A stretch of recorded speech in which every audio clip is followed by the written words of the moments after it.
Hello, everybody, and welcome to this latest version of ValuesJam, the guest session series. And Agata, it's great to have you here. So to start with, please introduce yourself and tell us a bit about the great work that you do. Oh, hi, Alan. Thank you so much for having me here. It's a great pleasure. So I do specialize in people and culture advisory. I work with clients from the private and public sector, and I help them improve the workplaces. Okay, that was very concise. I'm trying to make it simple. Sounds simple. Well, trying to make it simple so people and cultures become kind of it's overtaken human resources as the title that people use in that space now. But culture is such a fantastic, I love the area of culture partly because it is so complex, but at another level, I think what you just described it is very simple as well. And it's really about habits and behaviors, choices and decisions being made around here. And that's our culture. Sometimes you might like that, and sometimes you might not, but it's a fact. So how did you get into this space in the first place? Because your background is a little bit different, right? It is, yes. And I think that's how we connected through passion to tennis. So I 100% agree with you. It's a lot of hard work that that has to be put into people operation and culture, and it has taken over HR a little bit or rebranded itself, that whole people operation. But the work that has to be done, it's all about collaboration and bringing people together ultimately, and something to aligning them to the same values. But I do, as you mentioned, I do come from sports background, so I'm a former athlete myself, and what I do in my practice when it comes to people and culture, I try to combine three things, and that is sports science and innovation. So coming from sports, I can't hide my athletic identity, that focus, discipline, those practices from an athlete that you just carry with you throughout your life. But later I also got a degree in psychology, organizational psychology, that beautifully complemented that and made me more aware about the human behavior side and our motivation and behaviors and practices, and how is that all really impacting us and what we do with our lives and careers. And now I am in a kind of people operations innovation space where I'm trying to my best, helping companies really apply all of this sports science and innovation into creating a healthy workplaces, high performing teams, and creating good cultures in the end. So Brilliant. Brilliant. Well, I sometimes remind myself how lucky I am to be doing what I do. And I think what you've just described is a reminder for you to be really celebrating being able to work in this space, because it's a privilege, I think. So let's get into this values jam then. So here is the card deck. And what I'm going to do is just tip out the cards. And then what I'd like you to do is to tell me how many times you'd like me to cut the deck. 3 times. 3 times. So I'm going to have 4 piles in front of me. And so would you like pile 1, 2, 3, or 4? Let's do 2. Number 2. 2. Okay. So I've got 2, 4, 7 cards. So number between 1 and 7. I'm gonna pick 7. 7? Yes. Oh my goodness. No. Oh. Oh, Now, wow. for a sports person. Oh no, I have to get it right now. So Fantastic.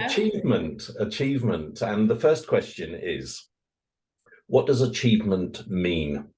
What does it look, feel, and sound like? God. I think achievement feels peaceful and energetic at the same time. Wow. It's I would describe it as the moment when you're at peace with yourself and everything you've done, but you're also buzzing totally as you know you've accomplished something big, and it allows you to just now calm down and just relax. That's how I see it. And what does achievement actually mean then, apart from the metaphor that you've just described?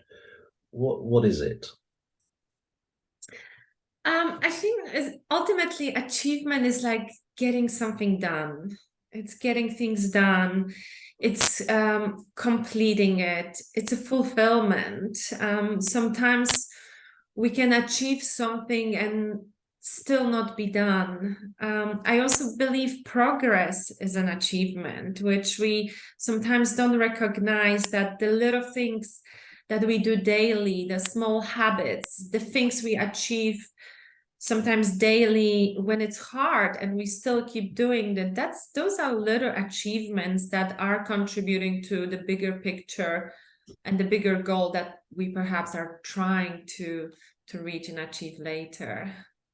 Yeah, I think that's a fantastic point to differentiate between big and small achievements, because I think sometimes when we talk about achievement, people have a tendency to go to just the big stuff. You know, it's like, unless I can climb a mountain or win a gold medal, then who am I? I don't achieve anything. But that's absolutely not true. And like you said, small achievements. So, for instance, I don't know why this has come into my mind. It's perhaps a strange example. My stepdad came up at Christmas to visit, and he was telling me that he felt really guilty that the back garden of his house was such a mess. And so he's in his 70s, and he said, I just can't keep it under control anymore. Mm-hmm. And then he said, and I feel so guilty because he was referring to my mum. I used to put so much energy and attention into making the garden look beautiful. He feels so bad. So when I heard this, I contacted my two sons who are grown up, and I said, hey, how do you fancy a weekend to visit John? And we will clear his back garden. Oh. So they agreed, and we went and spent a very hard day's work. It was full of brambles, basically. And so we cut it all back, dug it all up, bagged everything up, took it all to the dump. But then at the end of the day, looking at this empty space that at the beginning of the day was just full, felt fantastic. Yeah. And he was delighted.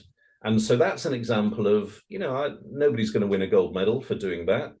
But it was definitely an achievement. Mm-hmm. So I'm just reinforcing your point about how they can be smaller things as well. Absolutely. And the things that are meaningful for you, because feeling achieved can, like you just described, can be achieved in a different way. Can be reached. It can be something as simple as gardening, or it can be something as big as winning a tournament that you work for your whole year or more. Absolutely. As you were speaking about it, something just pops in my mind, and that was a sentence. I can't remember where I read it, but it's almost they say the athletes, they do things on the days when they don't feel like doing them.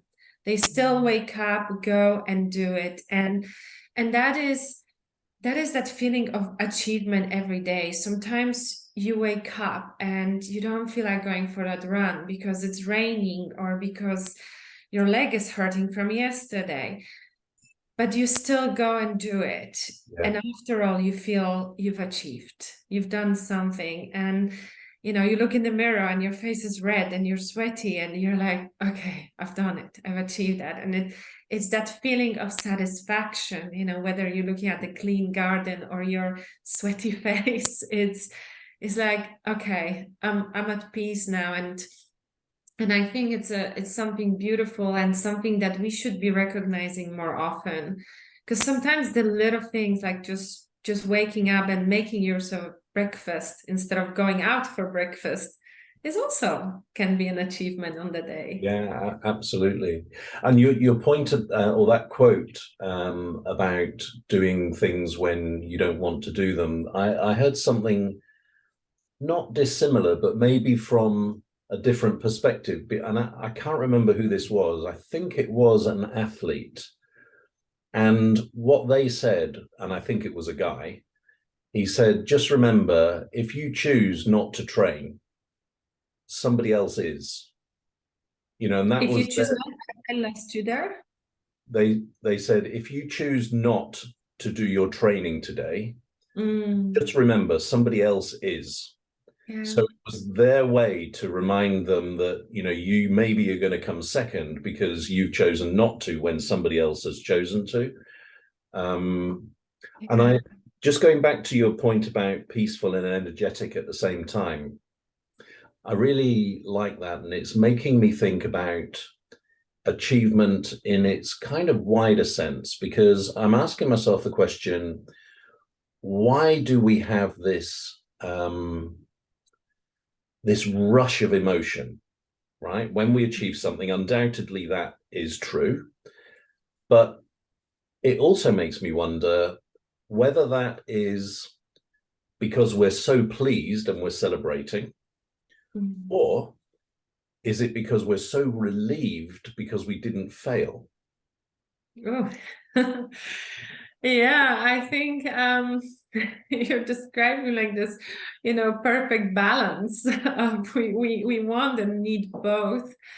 Ultimately, it depends really on what is it that we're striving for, and you kind of describing a little bit of a competitiveness there with your sentence of thinking that, oh, if I don't do it, somebody else will wake up and go for that run, then they'll be ahead of me.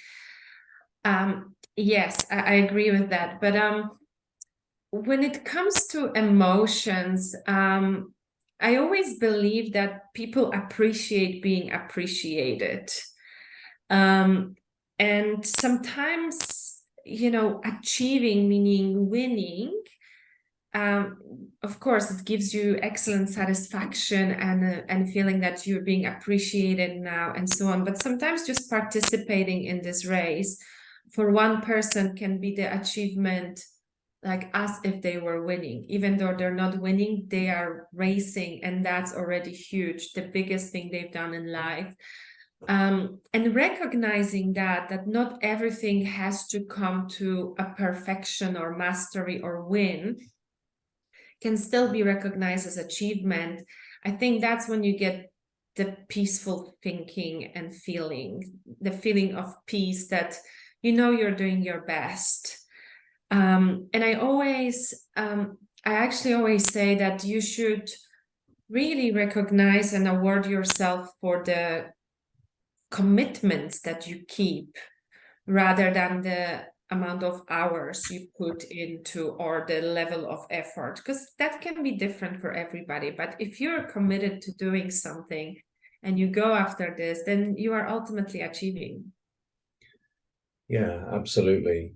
But your background, and I'm conscious that you're quite a humble person, and you won't talk about the level at which you played, which was very high. In elite sport, what you've just described is elusive, I think. It must be elusive because on the one hand, you're wanting to get to those pinnacles. And so the moment you start to accept that taking part is kind of okay, and that's enough, might mean that you're not performing at the level to reach the pinnacle. So how does that work? Yeah, so I think you know, when we speak about elite athletes, there would probably didn't want to speak to me, because when they train and when you're in a zone, you don't think of anything else other than winning, or beating your opponent and creating that environment that will just help you win and will not allow any kind of distraction. And perhaps my distraction of my talk might be a distraction to them. But what I will say, I just want to touch upon your comment about being humble. I think I'm more humble today than I was before, and that comes with years and maturity. But what I will say, if not my sporting career, which of course it wasn't at the highest WTA level, but if it was, then I wouldn't be here today doing what I truly love. So I do believe there are events in your life that direct you somewhere, and I believe that everybody should have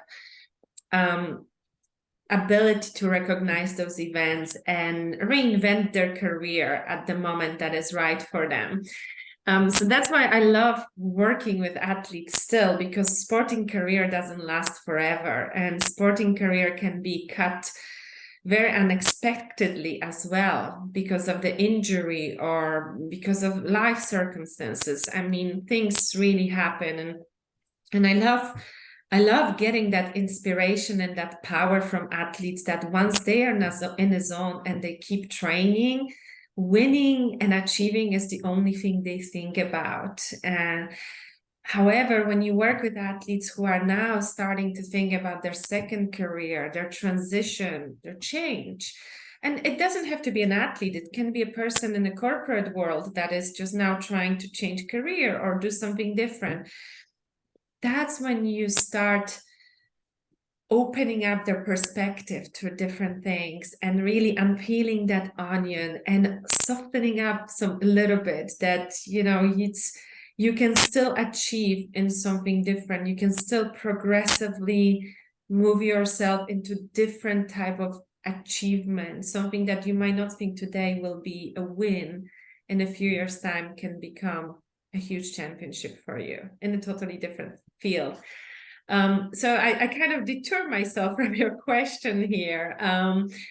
But I do believe that, athletes are there to win, and they will always have that as the first and sometimes maybe the only thing on their mind when they're training. And that is totally fine. But also being realistic, you can't be an athlete forever. You can, and I would like everybody to bring their identity to their next career once it's time to look into that. Wow, what an amazing thought, though, isn't it? Because it's kind of almost saying don't be defined by your athletic career, which is, because something does come afterwards, right? And thinking about sports people, some people seem to be able to handle that quite well, and other people seem to be a lot more one-dimensional and not be able to handle that. I'm just thinking about something you said about that sometimes that comes with age and maturity and the years and wisdom. Yeah, it's a fascinating thought. And you also mentioned another word that's got me thinking, and you said it about a perspective that becomes slightly different or softer or whatever. And achievement and perspective is also fascinating, because it's made another strange conversation pop into my mind, but that often happens with ValuesJam. This was a conversation with my bookkeeper, and my bookkeeper was saying to me, I don't know how you've managed to write books. It's such an achievement and blah, blah, blah.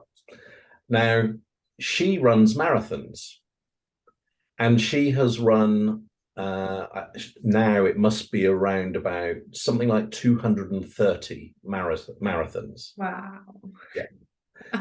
So I said, writing a book is nothing compared to you. Yeah. You run marathons. And she said, oh no, don't say that, because a marathon, what is it? I just start running, and then 4 hours later I stop, and that's all I do. Yeah. And so there was this kind of neither of us could really understand the other one's perspective, right? I was in awe of her being able to do this, and she was like, it's really nothing. So what do you say to that, this thing about perspective and achievement? Yes, this is very interesting, absolutely, and something I was trying to explain earlier, that sometimes, you know, just starting something and trying is an achievement for one person, where for the other person, starting, doing, finishing, and doing it 230 times, it's an achievement. It is very different.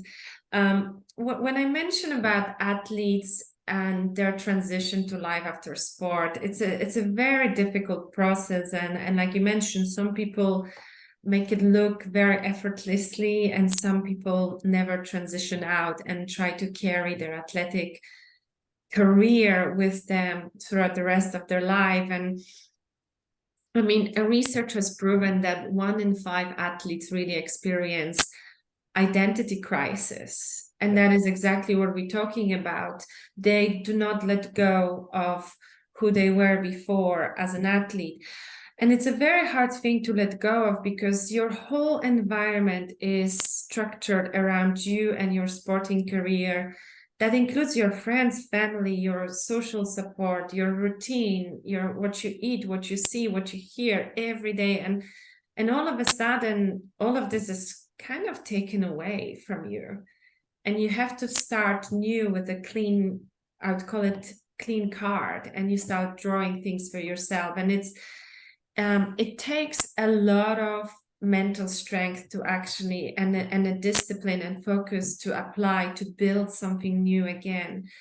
What I always encourage people to do is take the best from what you have from that athletic career, and bring it over, and then explore and experiment with other things you like. So, you know, going back to your question on perspective, it doesn't have to be black or white career. It doesn't have to be all or nothing. It can really be, you know, the way you look at it and the way you create what works for you. It's your perspective, it's your career, you own it. How other people will view it, we can never control.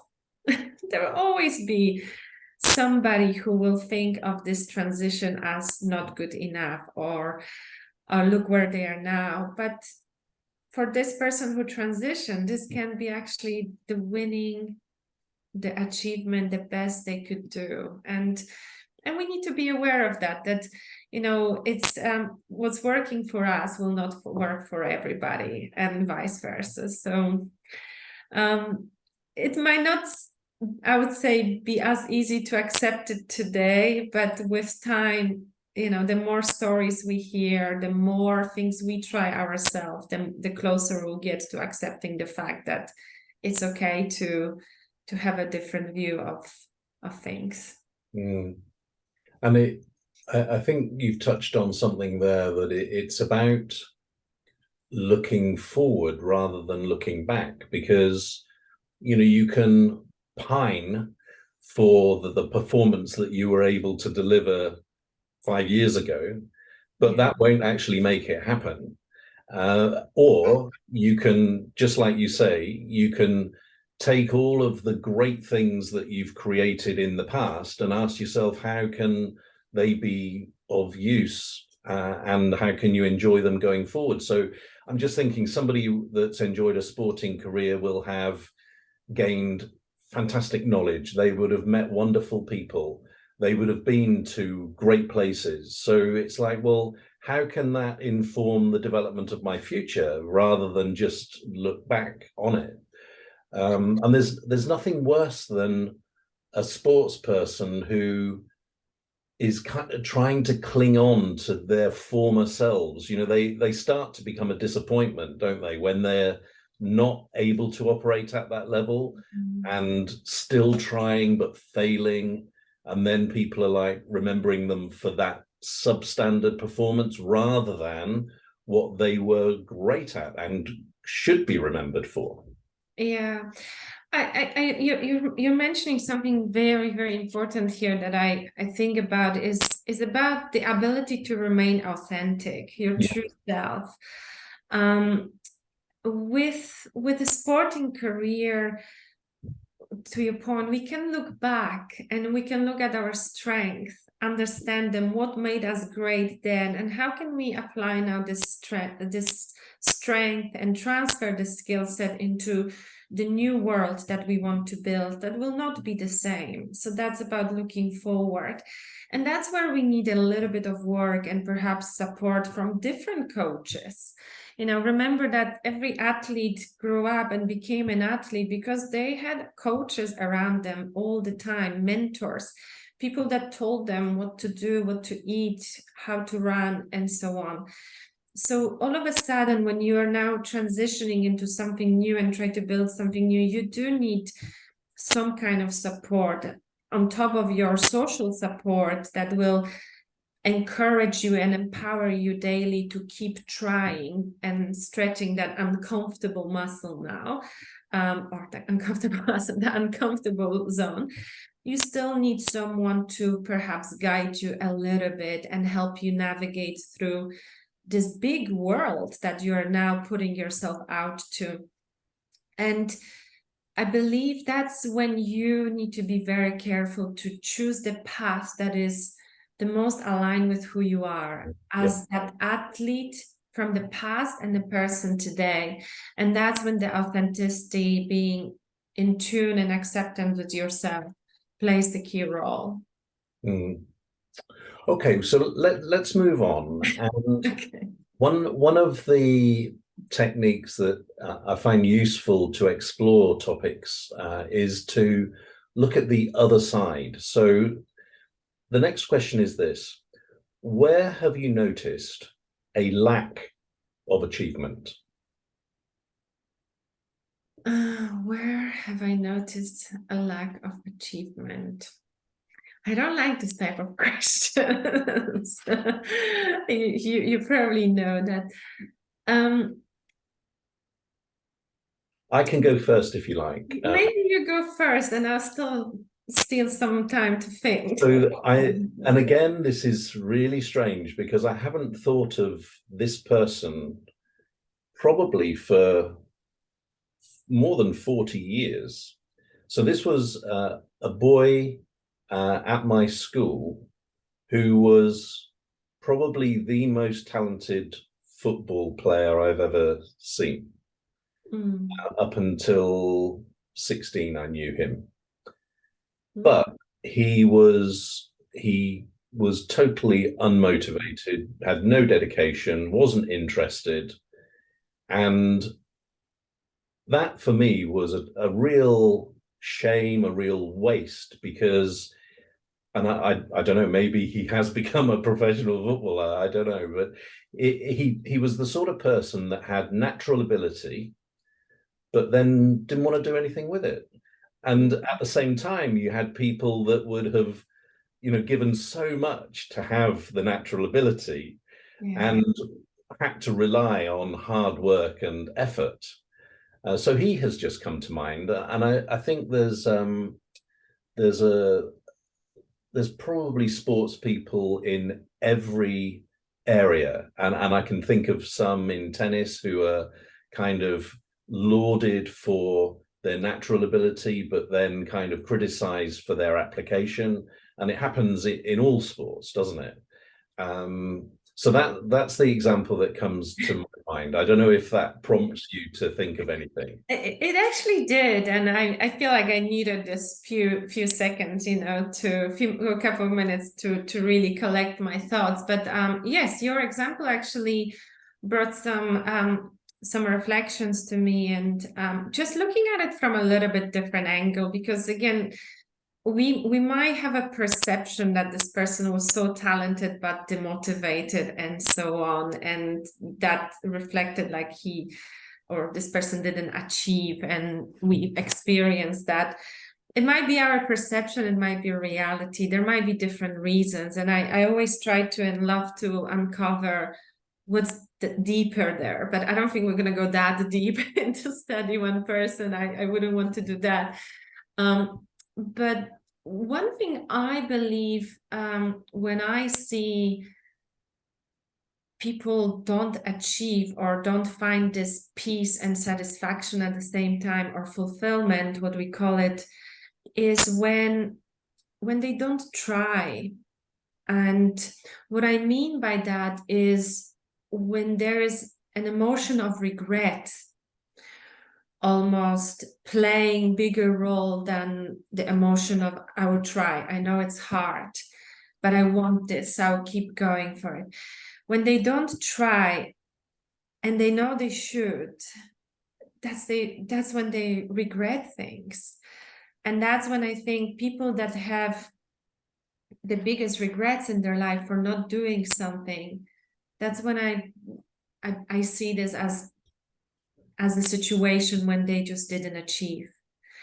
I mean, there is an old saying in life that in life you do regret things you didn't do, not the ones you did. And I would use this as an example of regretting something because we didn't try is probably the moment when we feel the most as we didn't achieve. And there's a couple of things that I think you're touching on there. The first is, so you've reminded me, this is another footballer. So he did play professional football in England. He also played for his country. So, at the top level.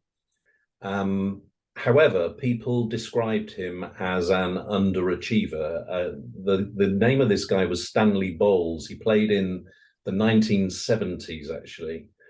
And I think he said something like this. He said, people say that I was a talented footballer with a gambling problem, but actually I was a gambler that happened to be good at football.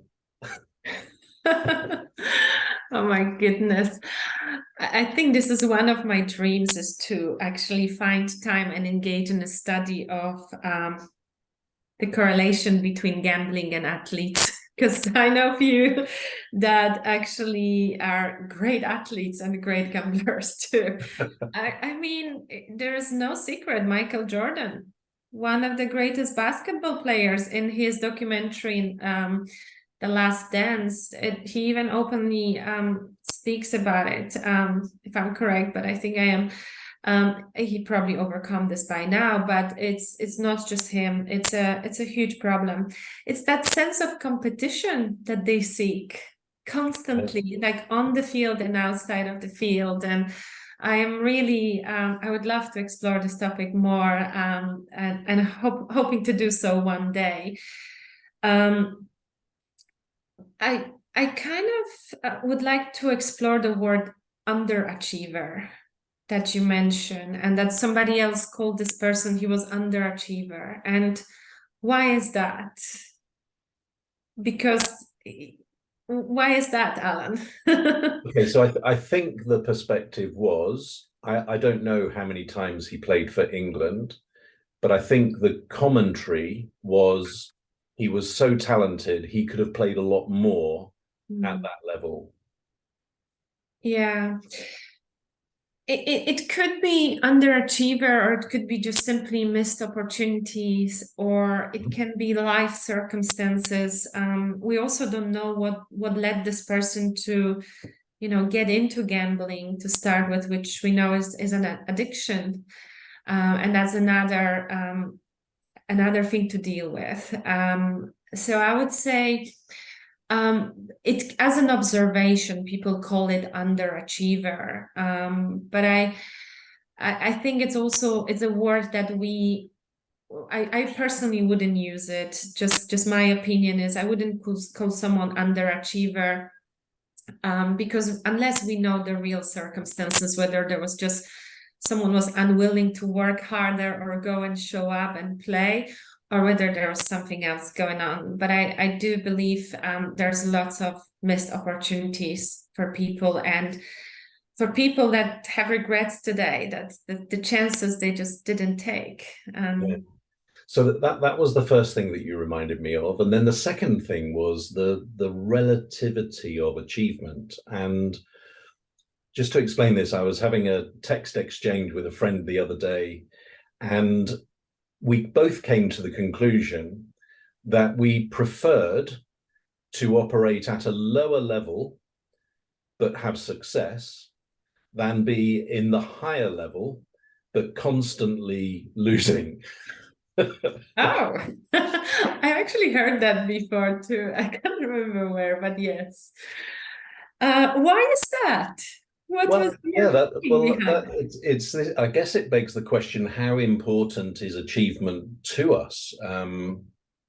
So our exchange was in the context of a team sport and the teams that we supported, but you enjoy following a team that enjoys success, right? And I guess I was just curious to know whether anybody's done any comparisons, because take either the sports person themselves or their fans.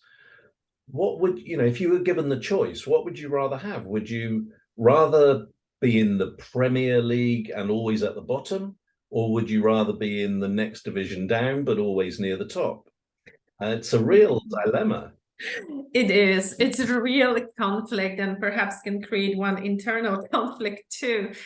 But in sports, if you imagine a cycling and a teams, it takes a team for that one person to win. Yeah. And they will always be behind him. They'll be covering, they will be controlling the pace and so on. So those athletes, they work as hard, they work in the same gym, they are a team, and they take the role to be behind, to stick behind. So mentally, is it easy or hard? Probably both. I mean, it's definitely not an easy decision because there is a competitiveness, but you accept your role when you are in a team as well. So that's one way of looking at it. The same when you have few teams in let's call it a little bit of a amateur sport now. You have a private club and you have a first team and a second team.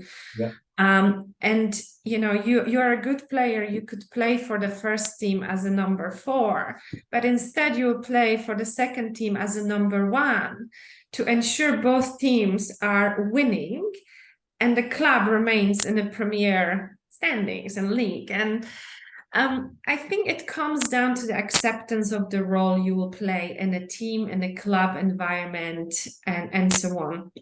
Now, it also, I believe, when you're at the beginning of your career and you're so hungry of winning and trying to be there, and in some sports, you don't see other option than just playing at the highest level, chasing the best and winning.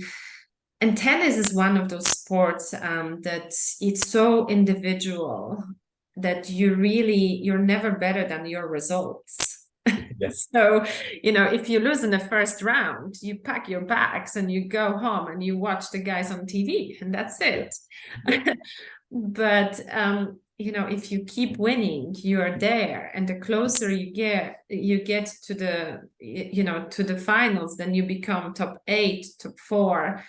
And finally, you see that the tennis crowd is huge, but the amount of players walking around is just few. You really feel like you're the best. And I believe it's a very interesting conflict, and I wouldn't put all in one bucket, because in the end, sport is a team sport, or tennis, everything is a team sport. But we have different environments, and it's a tough decision that you need to make, but it comes down to acceptance of your role and who you want to be, and your identity there, and that authenticity that will follow with that. Yeah, I think that I totally agree with the acceptance piece. I think that there might sometimes be another element, which is possibility. So I didn't, funnily enough, this is the, oh. It's Oh my the God. Shore League Division 5 Fantastic. winner. Yeah. So the reason I refer to this is because when we went up into that division, at the beginning, I really struggled because it was a standard that was much higher than I was used to. But actually, over a not that long period of time, I was able to adjust and then started to do kind of okay, not brilliant, but didn't lose all the time. So that situation about being in a position where you might not be being as successful as you could be if you played in a group with a lower standard. If you're content with that, then who knows what you've missed in terms of realizing your potential. Yeah, I do believe it depends where you're at in your Yeah. career and so on. And I will speak for myself. When I was younger, and my coaches, if you ask them today, they know that I was getting upset for not being number one, or if they put me on number three, or God forbid lower, I was like, I'm not gonna play at all. Like, what am I here for? Where today, if I look at playing tennis or paddle, I just go and just want to have fun and play. Of course, I want to win, but I don't really care whether it's division 1, 2, 3, or 4. I just want to go and have fun and enjoy it. So everything has changed, and I think that is the beautiful thing of maturing and adapting to different environment, and also understanding yourself, your body, how much of what you need when. Yeah. So. All right, so let's give us a question to play with ourselves now. So with ValuesJam, you can ask your own question.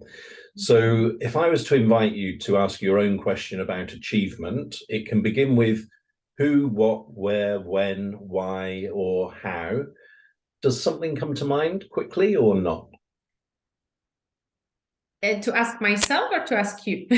Ask us. Okay. Who, what, where?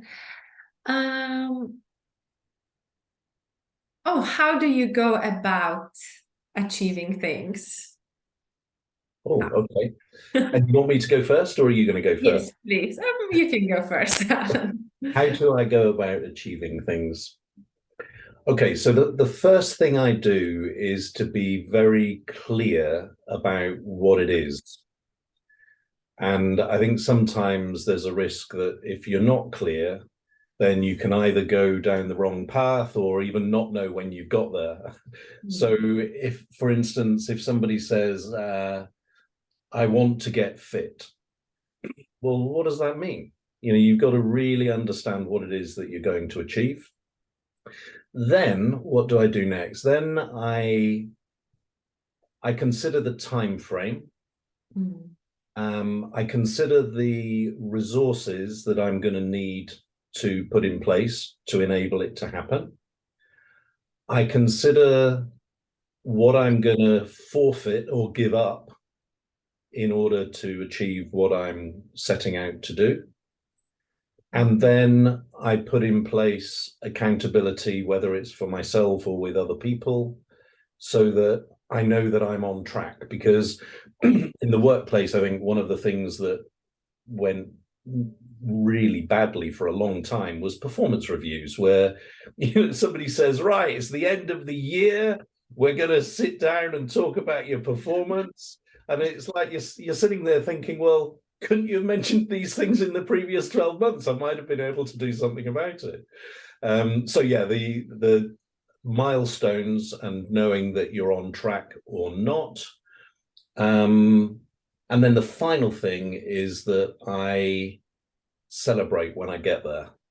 Yeah, that's huge. So that's how do you celebrate? It depends. It depends. So, for instance, my eldest daughter's partner did a half marathon at the weekend, and he got a pretty good time. And he sent a picture of himself having a pint of beer because he's not been drinking alcohol at all during his training, and that was part of his celebration.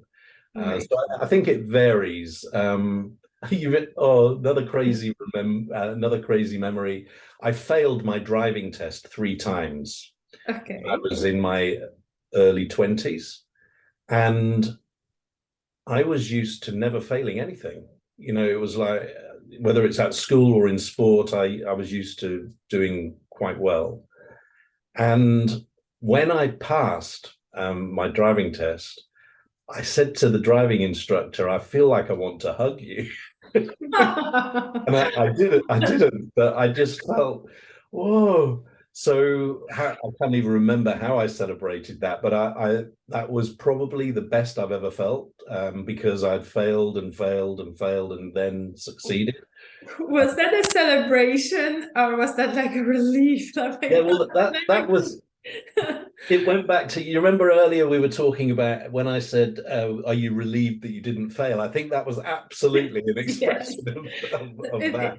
it is that, competing there and losing, or here winning and we didn't lose. So, but that's fantastic. And, to talk about how, I think how is something we need to explore the most when it comes to any of the values that we believe in or want to implement, whether it's in a personal life or corporate world. And I love your work on the value practices that you do in your books. And it comes down to how, okay, we have these values, but how are we gonna live and breathe them, and how are we gonna achieve? What does that mean? And you mentioned something very important that I personally also believe in, and that is having that clear purpose. What is it that I'm really trying to achieve here? Is it another degree at school? Is it losing weight? Or is it being a good person? Or is it taking care of my dog and being a good dog mama?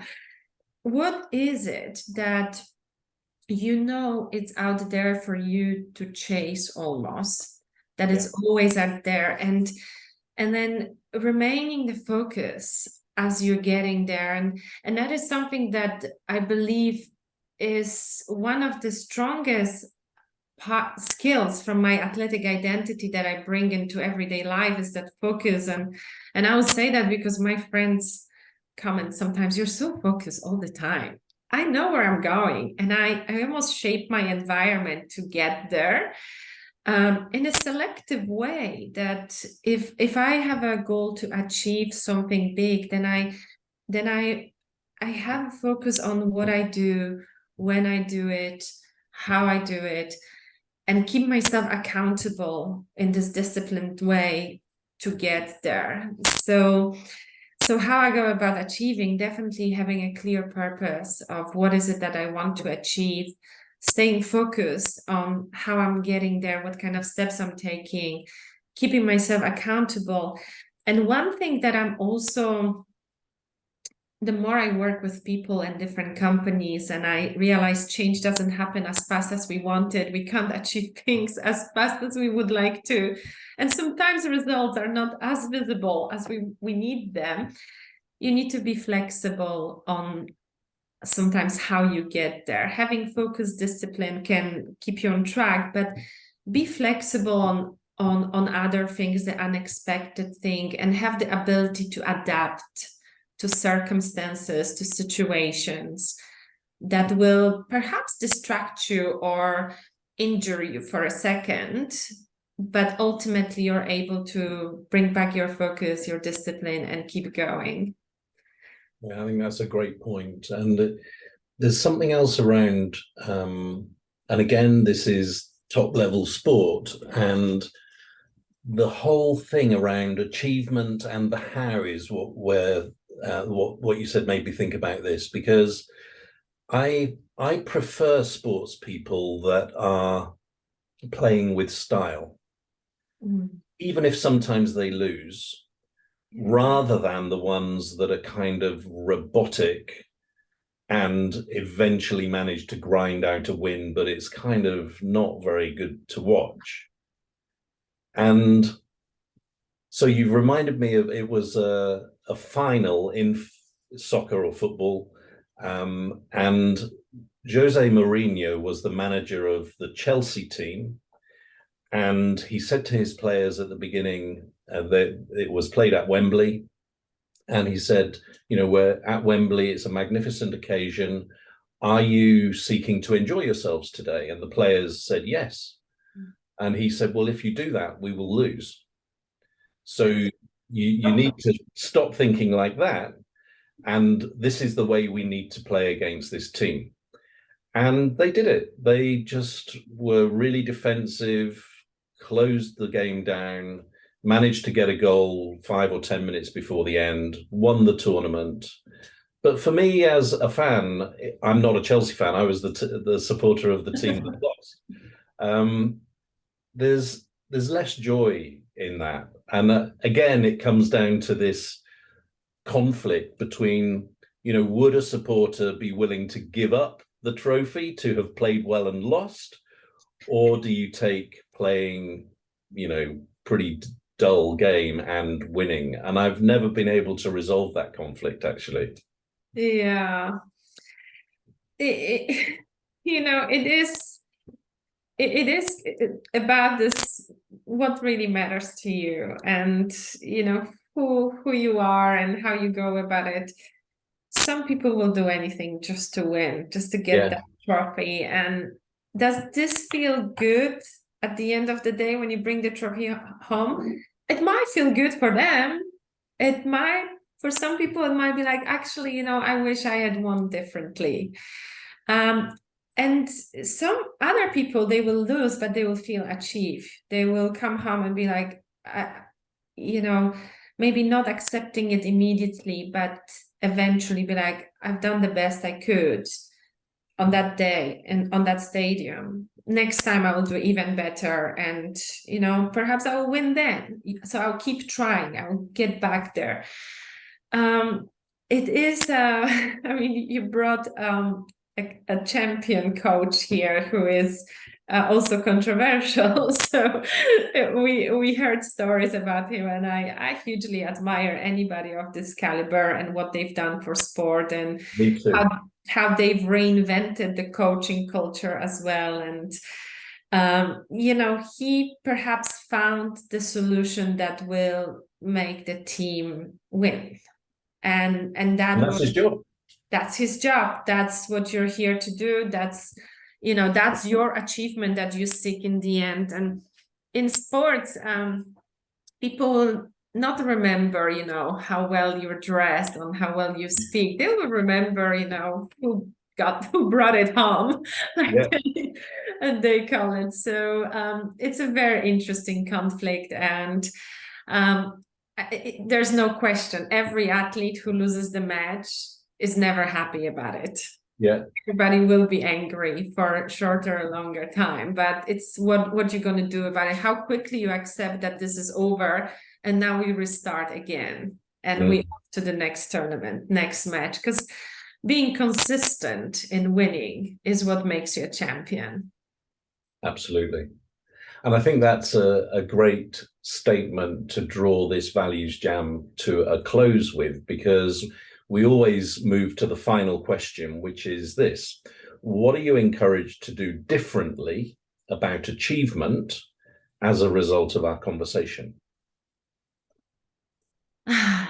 Differently. I think, a couple of times you brought up something I actually haven't thought about much until today. It is that exact conflict. Do we drive on a third, fourth gear and make it home safely, or do we test this car and drive on full speed and get there fast and enjoy the film we want to watch and so on? And I think when it comes to achievement, having the awareness, especially when working with people, that it means something different to every single person we work with, and every single person has a different way of going about it.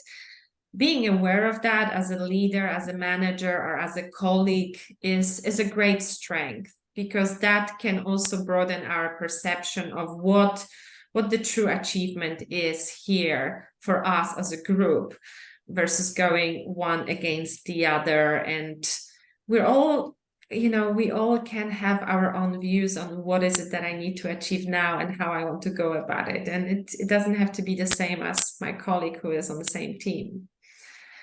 Yeah, that's a good thought. And that you're mentioning there of whether you drive slower or faster. Mario Andretti, I think it was, so a Formula One driver, and he used to say, if you're in control, you're not driving fast enough. Which, Oh, wow. so my takeaway from today is, and again, I won't be able to remember who said this. Again, it was a sports person, but what they said was, when they win, they don't get too carried away. And when they lose, they don't get too disappointed and down. And they didn't say this, but I'll add it, because the cup final or the tournament final is just one tournament. It's not the whole of your life. Yeah. And so it's more about, it happened. You might enjoy it, you might not enjoy it, you might learn from it, but what's most important is what's next. Yeah, and to show up. Yeah. Absolutely. I can't believe how quickly this hour has gone by. No. I like what you said about this driving. If you're in control, you're not driving fast enough. But imagine if you lose control and you. So it reminded me of one saying, and maybe we can close here, of the perfect balance is to have one foot planted in order, security, and control, and the other one in adventure and a bit of chaos. And that's when you have a perfect balance of, testing yourself. So maybe let's keep that in mind for the next chat. But that was great. Absolutely, Agata, and I'm totally in with you there, and I think that's a wonderful way to end this. So thank you very much for this Values Jam today. Thank you, Alan. My pleasure, and great speaking to you.